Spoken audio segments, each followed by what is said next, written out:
Donc pour cette nouvelle édition, il y a quelques événements, dont la venue de Walter Röhrl.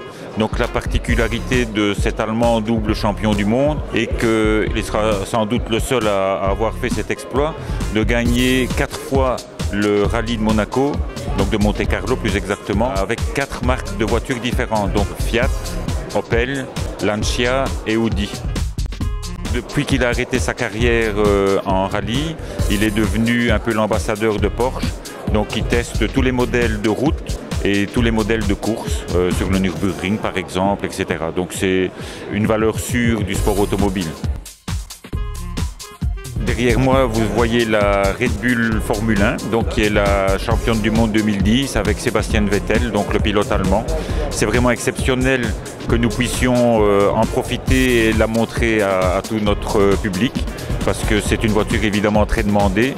Et donc c'est vraiment un très beau cadeau que Total nous fait pour ce week-end du Motor Show. Donc j'ai la grande chance d'être assis sur la scooter de chez Marc VDS Racing. Donc c'est la moto de Scott Redding, qui était un pilote très en vue cette saison-ci en Moto 2 et qui est un des favoris pour la saison prochaine. Même si lui est anglais, le team est belge et donc ça fait quand même un peu couleur régionale, disons. Donc on est de tout cœur avec eux.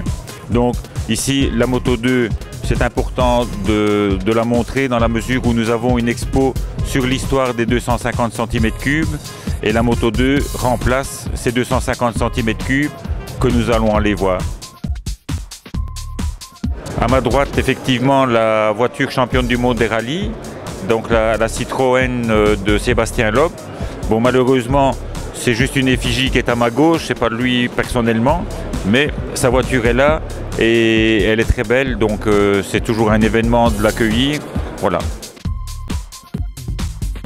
Donc ici nous avons l'authentique Superbike de Troy Corsair, un pilote australien qui était champion du monde en 2005. Donc c'est la moto qui lui a permis de gagner ce titre. Et derrière elle, une petite partie de l'histoire du team All-Star, donc qui participe au championnat du monde depuis le milieu des années 90 en super sport, dont il y a la moto de Stéphane Chambon avec laquelle il était champion du monde en 99. Il y a la moto de Léon Aslam qui est vice-champion du monde en 2010, qui est ici aussi. Et voilà, donc c'est un petit raccourci sur l'histoire du team All-Star qui est assez intéressant à regarder. En 2010, on célèbre les 60 ans du championnat du monde de Formule 1. Donc on a réuni un plateau qui permet d'avoir un raccourci historique sur cette histoire du championnat du monde.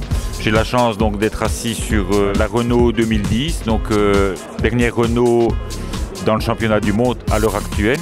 Et derrière moi, vous pouvez voir une Talbot Lago de début des années 50. À l'époque, toutes les voitures de Formule 1 ressemblaient à cette voiture, très belle, très impressionnante.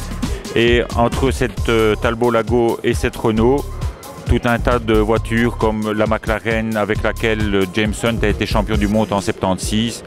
Je vous invite à venir voir, il y a plein de choses à voir. Donc ici, en fait, nous évoquons l'histoire des 250 cm3, donc qui est un championnat qui a existé de 1949 à 2009. Maintenant, la technologie utilisée dans les 250 cm3 étant devenue obsolète commercialement, ça a été transformé dans les Moto 2, donc comme la moto de Scott Redding que nous avons eu l'occasion de voir.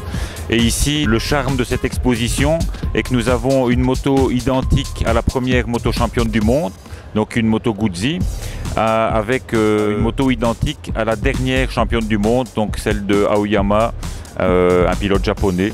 Voilà, tout un symbole, puisque les Japonais ont régné en maître, en tout cas au niveau des constructeurs, en grande partie de 1970 à nos jours, avec quand même les quelques intermèdes comme Aprilia par exemple. Voilà.